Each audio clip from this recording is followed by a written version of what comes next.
So, this is a new piece of artwork that I have created here. And basically what it's supposed to be is I'm tying in a piece of media that I'm familiar with a biblical prophecy as it's related to the millennium reign. Now, everything I do is sort of symbolic in nature. It's very much like everything is not as it seems sort of thing. Kind of like hieroglyphics in a way. You know, I use symbolism for everything, basically, to get a central message across. And it's not always obvious or easy to tell. Like, at first glance, this seems like a jumbled mess.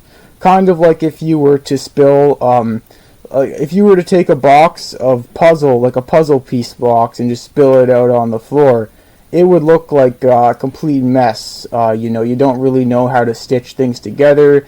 Like, what patterns can I infer from this? Like, what direction do I attack this from? And I understand that. I think it's daunting for a lot of people to even attempt, because I've been sending this around to a small handful of individuals that I'm acquainted with on Discord. And even though I've done that, only one such individual has actually responded to me, trying to tell me what he thinks.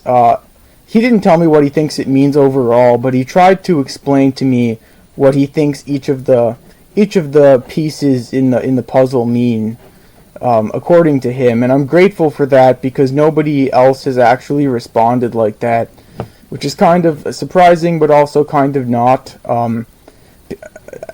You know, I guess it's too much work for people, for most people who aren't well acquainted with me, like Celtic Cat is, to even attempt. So I'm gonna start off just explaining what he saw in this, starting from the top and going down this way to the bottom here. And I'll start off right now with that. Astrology, Redditors, Castle, totalitarianism or safety, ? Satan, little girl, child trafficking, ? Eagle, state authority / Rome, marriage / FOID, parasitism, Canadian gay race communist, big nose financial control, PDF file satanist, programmed to kill sleeper agents, the Antichrist, Samsara, weather control, and Chamaras / human factories.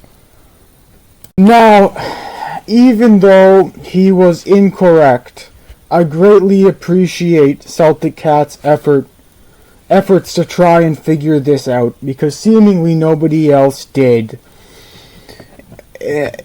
And, you know, I don't blame him for not getting it right, because there's so many angles of attack you could take with this. You could go from, like he did, from the top left all the way down to the bottom right. Or you could do it in the opposite way and go up from here and over to here. And you could also look for patterns in the images if you have a high enough IQ. You can see that there's kind of like a cross symbol made out of like facial images here.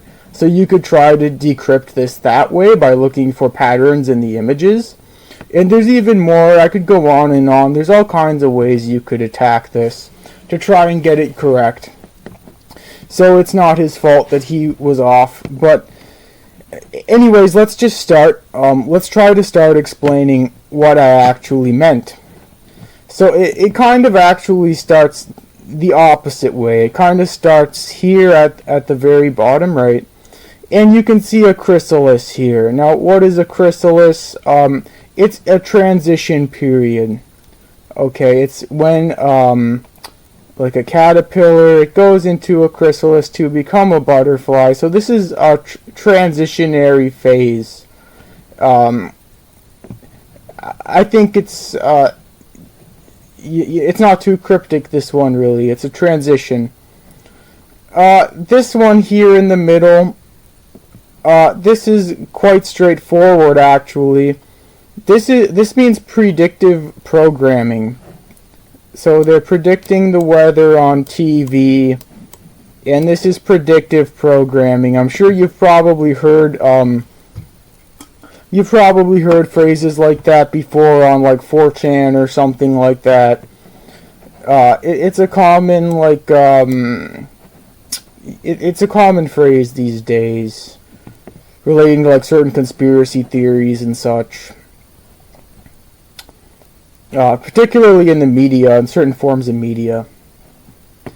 Now, this one is like a Gnostic picture. I didn't do a lot of research into it. I didn't to find out like what the painter meant by it. But I kind of see it as like a dimensional merge. You see, because a guy, he's going from this one dimension that's kind of like in a crystal ball or something. He's going from one dimension and he's crawling through to this next dimension that's like greater and like much more abstract. So it's kind of like a dimensional merge, like a merging of two worlds, kind of. You're going in between this one, but you're not fully into that one. You know what I mean? Kind of like a transition. So we're gonna scroll up here, and this part right here, these 6 images, this is the next collection to decrypt this from, and it actually doesn't matter the order in which you attack this from if you know what I'm trying to reference.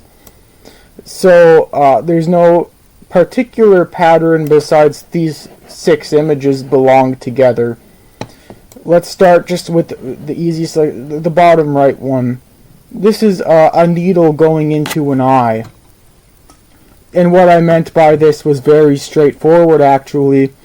There's that old saying that's quite popular, cross my heart, hope to die, stick a needle in my eye. And I'm looking up I'll go ahead and read the definition from artificial intelligence on this. It says, a children's pledge or oath used to emphasize the absolute truthfulness of a statement or the sincerity of a promise. So this sort of symbolizes truthfulness in a way. This symbolizes like honesty, for instance. Okay. Now this one is even more straightforward. This one simply means laughter. That's all it means.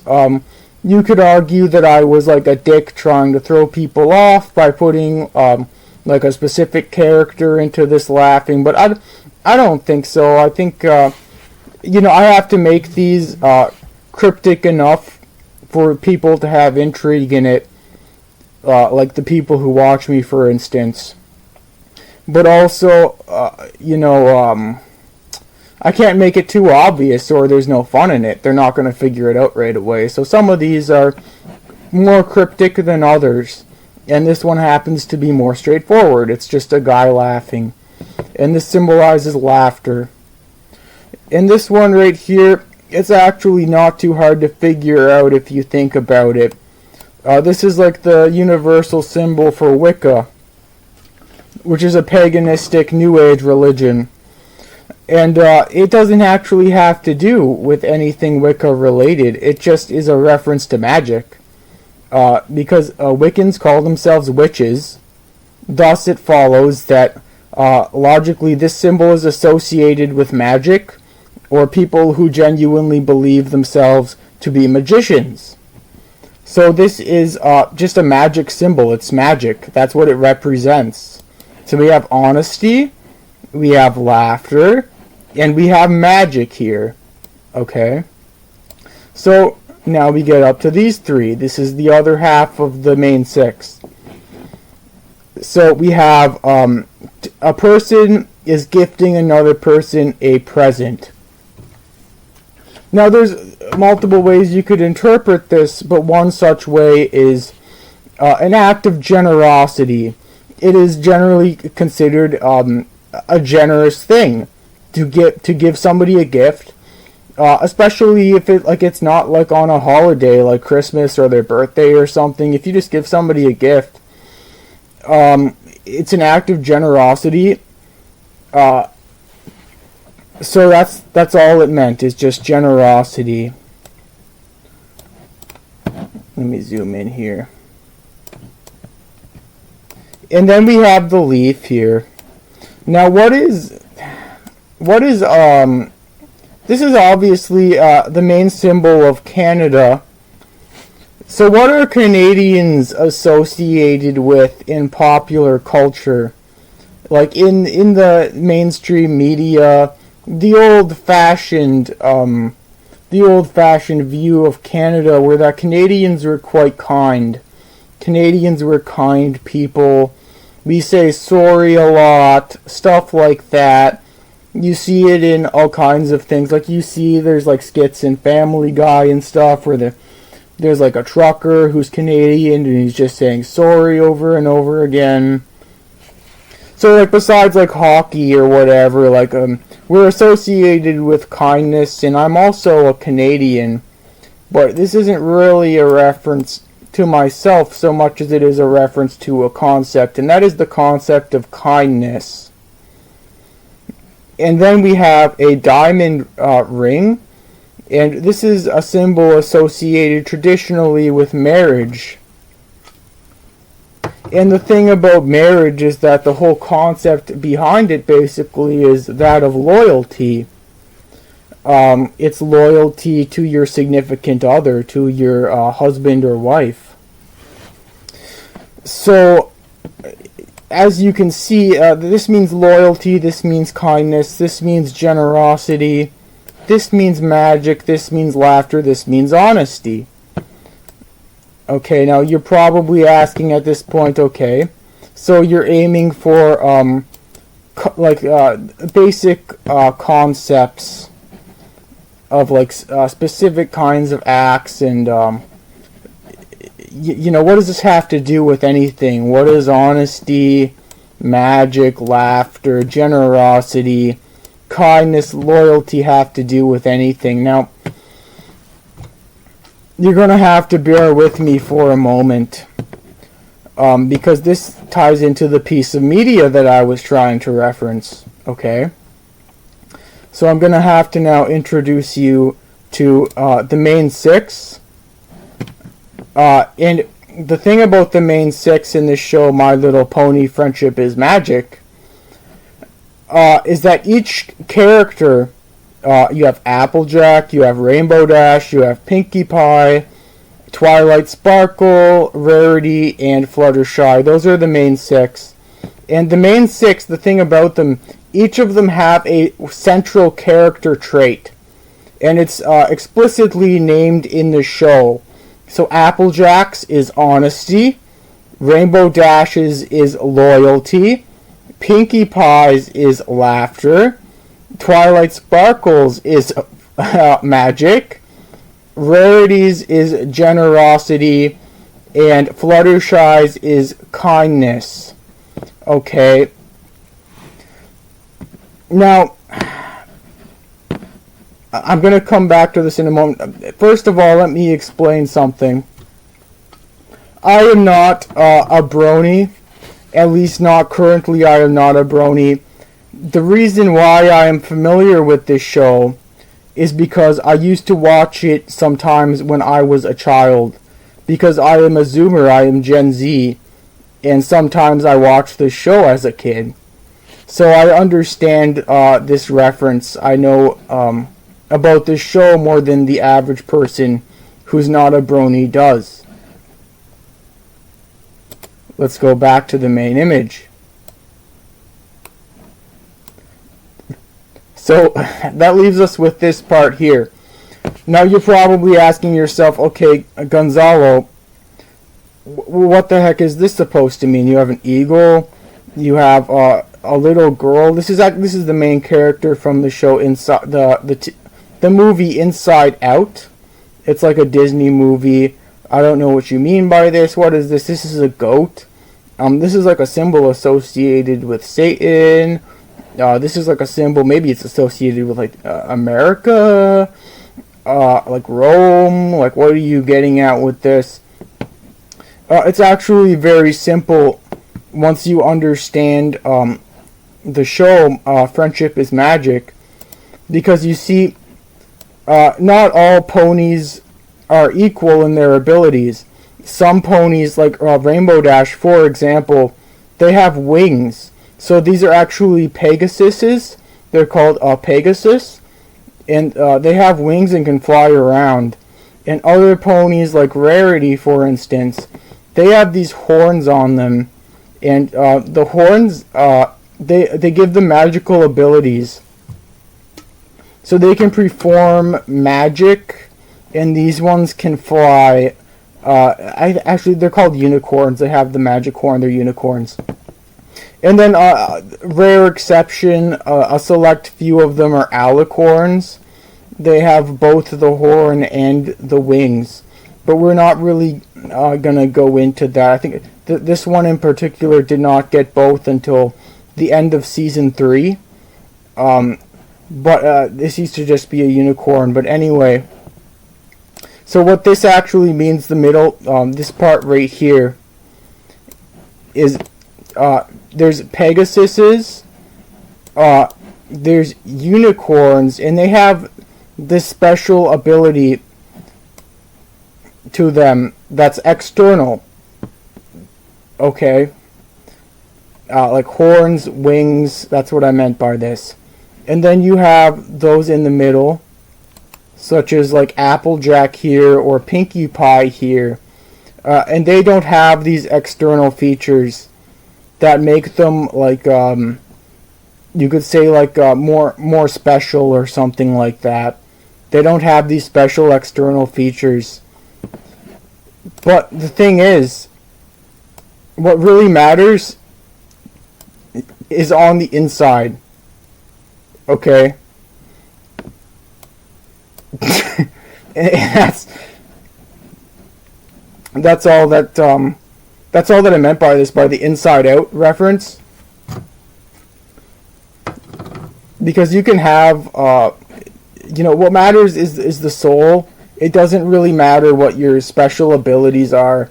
It just matters what you are on the inside. What makes you on the inside. And then we go up to the top here. And here you see a castle.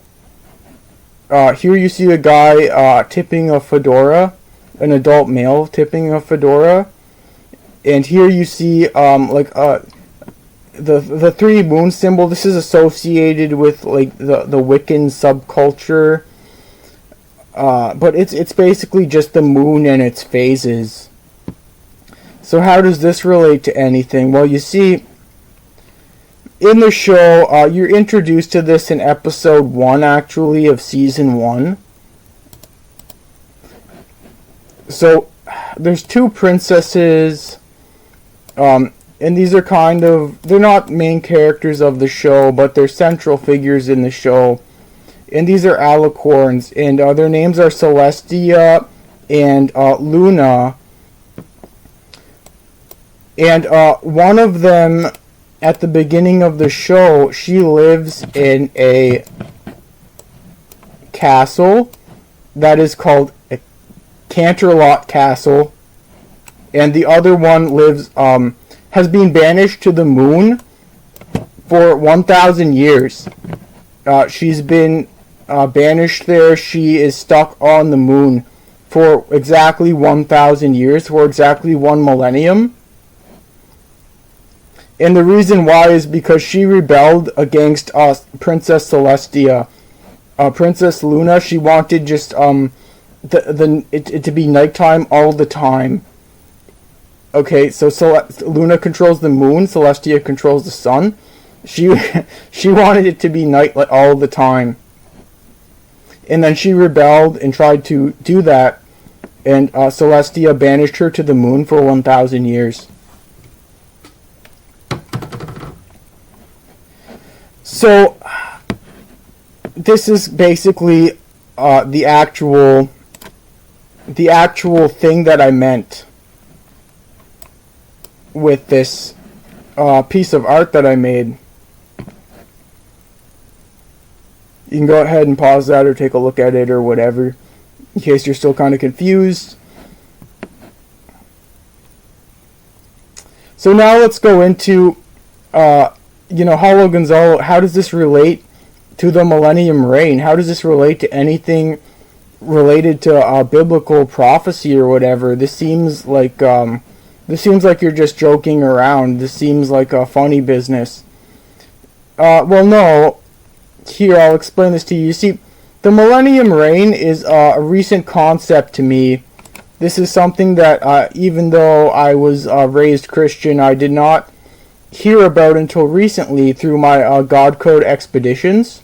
So if you watch my last video, you'll see that there's an explicit reference to the Millennium Reign. And it's talking basically about how it's coming. Basically about how it has not happened yet, but it is an event that's going to take place in the future. So there's different interpretations of it. I asked AI like ChatGPT, and it says there's different interpretations. Like some Christians, they think that like it already happened or something. But that doesn't seem to be the case based off of what the Gematrix thing has been indicating to me as of recent. I think this is actually the second time, I think, that the Millennium Reign has been referenced to me. And it's being referenced as something that's taking place in the future.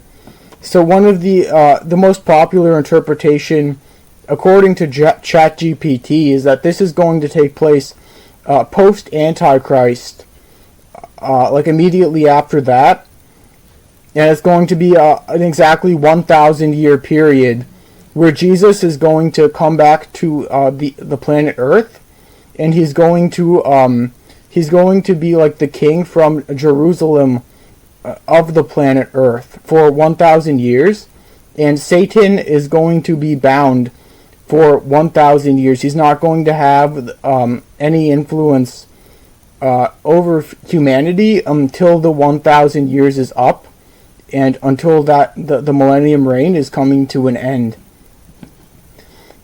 And that interpretation, it says it's like evangelical, and I don't agree with the evangelicals about everything, but this thing in particular, I think they might be probably more right on. And the reason why I think that is just because what my Gematrix expeditions have been indicating to me. So, as you'll see here, this is a transitionary phase. That's what the Millennium Reign is. It's a transition between this world that we experience now and what comes after that for humanity. Okay, it's a 1,000 year transition. This is predictive programming. This is in reference to the show that I'm talking about, Friendship is Magic. And this is a dimensional merge. This is not a reference literally to Friendship is Magic, like we're not going to become horses. But what this is sort of representing is that like a god and stuff, and that's going to become like obvious. Like the supernatural is going to merge with just like the physical, and you're going to be able to you're going to be able to see and know God. The world is going to change in that way specifically.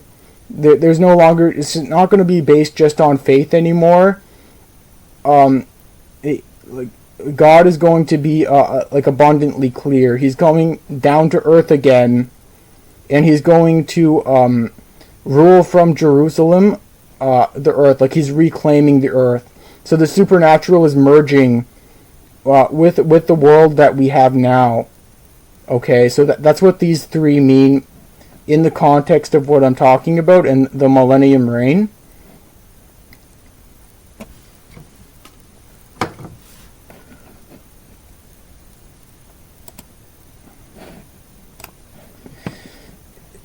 Yeah, so that's basically the gist of it. Like, you could say, why am I comparing the millennium reign to My Little Pony? Well, there's a variety of reasons.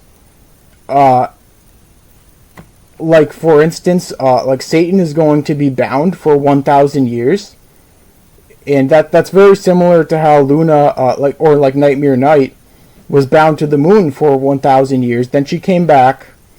Okay, and then in My Little Pony, there's a redemption arc. Okay, so Luna, she comes back, and she causes trouble again. But then there's a redemption arc, and she becomes Luna again. But that's not what the Bible says is going to happen at the end of the millennium reign. Actually, Satan is just going to go away forever after he reintroduces himself, and deceives people into fighting against Christ for like a one final time after 1,000 years. So that's one like area, for instance, where My Little Pony definitely differs from the real world that we're in, and that's kind of why I chose the infinity symbol for the moon symbol that I chose here, because Satan is gone forever. After this like 1,000-year period, he's going to come back briefly, then he's gone forever. He's just the moon forever, or like hell in this instance, probably. So that's one parallel you could draw. Another parallel you could draw, for instance, is this parallel right here, where like some people they're going to be like immortal.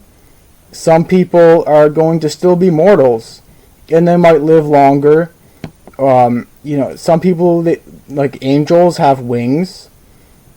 Some people in this realm, the Millennium Reign realm, they might have like magical abilities. But what matters is what your soul is. What matters is on the inside of your soul. Okay, you don't have to have this. You're not like inherently special or something just because you have this necessarily. Yeah, so that's what I meant by this as it pertains to the Millennium Reign.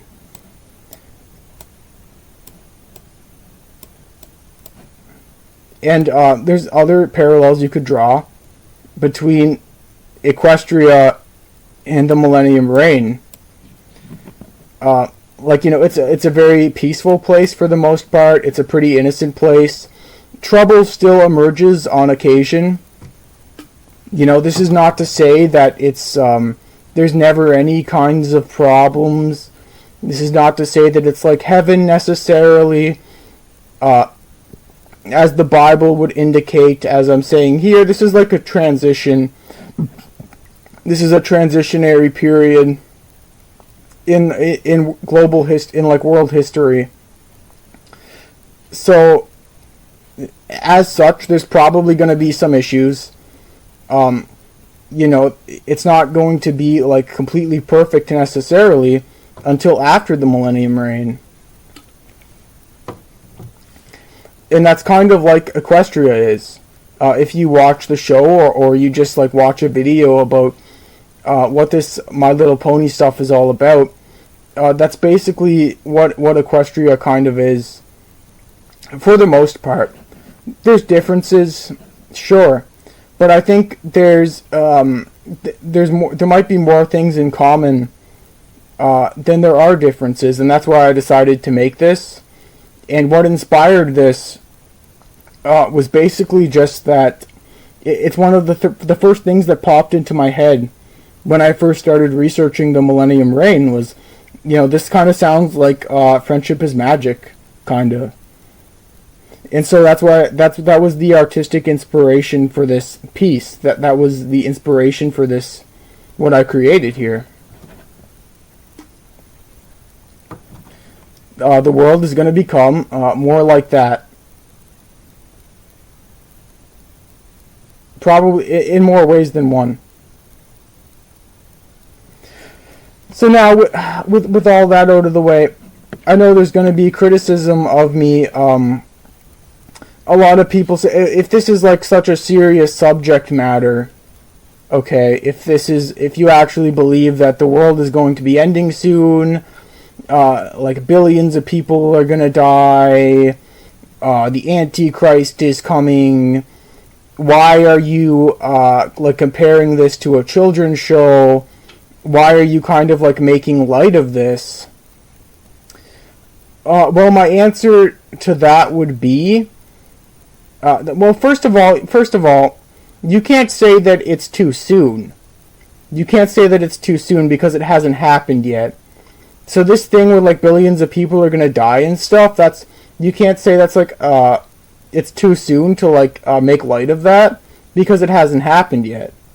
So that's one thing. The other thing is that like 99% of people, they're not going to believe me anyways. I could be the most serious person of all about this, but they're not going to believe me anyways. They're not going to trust in this anyways, what I'm trying to tell people. So I might as well just do this. I might as well kind of laugh about it. I might as well make these kinds of comparisons. Because it's more fun to do this. It's more fun. That's it, pretty much. I genuinely do believe this. I believe in the core principles of like of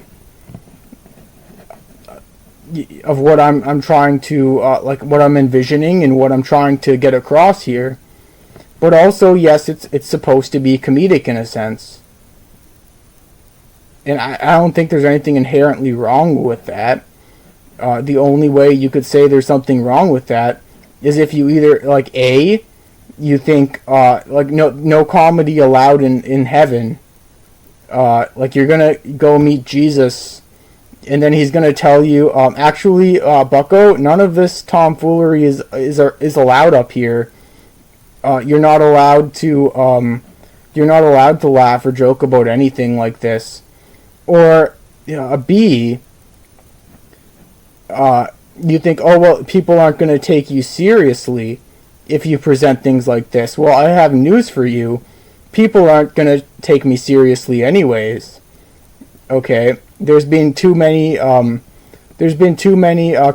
schizos around over the last 2,000 years that have been saying this stuff is going to happen soon, for anyone to possibly figure that I could be correct about any of this.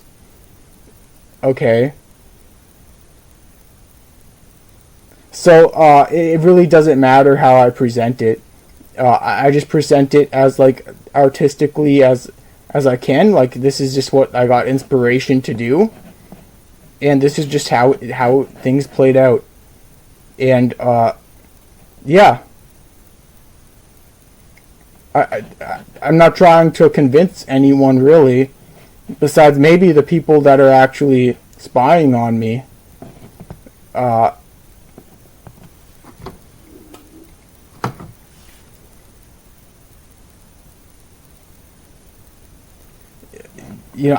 kind of just putting this out there so that I could say that I tried to warn people.